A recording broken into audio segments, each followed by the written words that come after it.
गुमराह कर दें और फितनों में डाल दें। क्या कहने, जरा गौर फरमाइए मौलाना लियाकत साहब, फितनों में डाल दें। ये फितने में तो डाल ही देते हैं इनके करीब जब होते हो। सरकार फरमाते हैं इनसे दूर रहो, इनको अपने से दूर रखो, ऐसा ना हो ये तुम्हें गुमराह कर दे और फितनों में डाल दे। और क्या आका फरमाते हैं, वला सल्लू माहुम, उनके साथ नमाज ना पढ़ो। क्या कहने, तो क्या कोई हिंदू नमाज पढ़ता है जिसके साथ नमाज पढ़ने के लिए नबी ने मना फरमाया है? पता ये चला कि कुछ बदअकीदा होंगे जो नमाज पढ़ेंगे मगर अकीदा उनका सही नहीं होगा। नबी रोक रहे हैं, वला सल्लू माहुम, उनके साथ नमाज ना पढ़ना। मैं उन लोगों से पूछता हूं जो बड़ा सादा जहन रखते हैं, नमाज चाहे जिसके पढ़ने पीछे पढ़ने, नमाज है तो है माज़अल्लाह रब्बिल आलमीन, चाहे जिसके पीछे कैसे नमाज पढ़ लोगे, चाहे जिसके पीछे नमाज पढ़ने के लिए इमाम हुसैन ने अपने जवान बेटे को मैदान करबला में कुर्बान किया था, चाहे जैसे के पीछे कैसे नमाज पढ़ लोगे। नबी मना फरमाते हैं, वला सल्लू माहुम, बदअकीदा लोगों के साथ नमाज ना पढ़ो, वला सल्लू अलैहिम, और बदअकीदा लोगों पर नमाजे जनाजा ना पढ़ो। कब्रिस्तान में सेठ जी जा रहे हैं। क्या कहने, कहां जा रहे हो? हजरत सलाम अलैकुम जा रहा हूं, जरा एक सेठ मर गया है उसको मट्टी देने, माज़अल्लाह रब्बिल आलमीन। गौर करो नबी के फरमान पर, ये सरकार फरमा रहे हैं। सरकार, ये किसी मौलवी का जुमला नहीं है कि जो आप कह दो कि मौलवी साहब ऐसे हैं, मौलवी साहब ऐसे हैं, फला साहब ऐसे हैं। यही इसलिए खरी खरी बातें अर्ज कर रहा हो प्यारे, न तुम सदमे हमें देते, न यूं फरियाद हम करते, न खुलते राजे सरबस्ता, न यूं रुसवाइयां होती। सुनो नबी का फरमान, मेरे आका फरमाते हैं, बला सल्लू माहुम, और बदअकीदा लोगों पर नमाज जनाजा ना पढ़ो। तो क्या कोई हिंदू पर आप जनाजा पढ़ने जाते हैं माज़अल्लाह, जो सरकार रोक रहे हैं? पता चला कि कुछ ऐसे लोग होंगे जो बज़ाहिर मुसलमान होंगे मगर हकीकत में वो बदअकीदा हैं, सरकार रोक रहे हैं।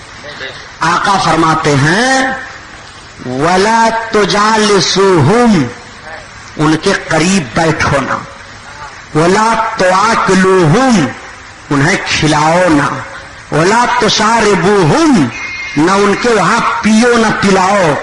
सरकार फरमाते हैं, वला तुनाकिहुहुम, और न उनसे ब्याह शादी करो। अब आपसे मैं पूछना चाहता हूं, आपने कितने फरमान को नबी के बदला? क्या कहने, उसने सिर्फ एक इंसाफ को नहीं माना था तो कुरान ऐलान कर रहा है तुम मोमिन नहीं है, और आप कितनी बातों का इनकार कर रहे हो, या अपने दिल में कसालत महसूस करते हुए बदअमली के शिकार कर रहे हो। खुदा की कसम सुन लो, इबादत के ताल्लुक से चीजें तर्क हो जाए तो उसे बदअमली कहा जाता है, और अज़मत रसूल के ताल्लुक से कोई हर्फ पैदा हो जाए तो उसे बदअकीदगी कहा जाता है। इबादत तो माफ हो सकती है, तौबा करो और रब की बारगाह में माफी मांगो, हुकूक अदा कर दो, गुंजाइश निकल सकती है। नबी की शान में तौहीन हुई तो माफ नहीं किए जाओगे। नारे तकबीर, नारे रिसालत, जश्न शहीद आजम। ताज्जुब है, सेठ जी बैठे हैं। अरे सेठ साहब, आपके सुबहानी साहब तकरीर करने आए थे तो वो कह रहे थे कि रसूलुल्लाह को इल्म गैब है, और आप क्या कह रहे हैं? आपका ये अकीदा है कि रसूल को इल्म गैब नहीं है?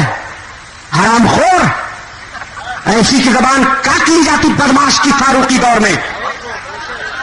कहते ये तुझे शर्म नहीं आती है? दज्जाल, बताओ सहाबा की जिंदगी को कि जिस सहाबी ने भी कलमा पढ़ लिया, क्या नबी की जात पर कभी किसी तरह का कोई इतराज किया? कभी उन्होंने इल्म गैब के ताल्लुक से बहस किया? कभी ये कहा कि या रसूलल्लाह आप ये नहीं दे सकते, आप वो नहीं दे सकते, आप वो नहीं कर सकते? और जिसने कह दिया वो मुनाफिक हो गया, और जो नहीं कहे वही सहाबी रहे, जो दिलो जान से नबी पर कुर्बान रहे वही सहाबी रहे। तुम कलमा पढ़ करके और नबी की जात को एतराज कर रहे हो। मालूम हो रहा है माज़अल्लाह की गांव के चौधरी हैं कि जो चाहो कहते चले जाओ। नबी की बारगाह के अदब को देखो, सुनो, कुरान से हवाला लो, उठाओ कुरान तिलावत करो। नबी की बारगाह में सहाबा हाजिर होते थे और अर्ज करते थे, रायना या रसूलल्लाह, सरकार हमारी रियायत फरमाइए। अरबी का एक लफ्ज है जिसको कहते हैं रायना, इसका तर्जमा, ट्रांसलेशन, इसका